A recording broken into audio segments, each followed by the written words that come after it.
ஐயோ இங்கே பாருங்கள் சைஸா. ரைட்டு 4 வெரைட்டி சாரி அங்கே பாருங்கள் ரெடியாக இருக்குது, அப்படியே சாப்பிட்லாம். இங்கே பாருங்கள் ஒரு காயம் நீங்கள் எந்த செடி எடுத்தாலும் சரி அந்த எல்லா செடியிலையுமே வந்து உங்களுக்கு காயோடு தரேன். இங்கே பாருங்கள் எல்லாமே பெரிய பெரிய சைஸு. வந்து இது நம்ம அதிகமாக கேன்சருக்கு யூஸ் பண்ணுவோம்.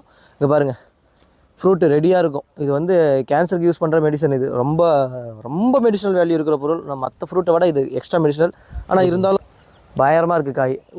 இன்னும் கீழே ஸ்டெம்லலாம் ஃபுல்லாக காய் இருக்கிற மாதிரி தரேன். இந்த பிளான்ட் எல்லாமே இது ஏன்னா அது டுவார்ஃப் வெரைட்டி. இது மாடி தோட்டத்துக்கு கரெக்டாக இருக்கும்.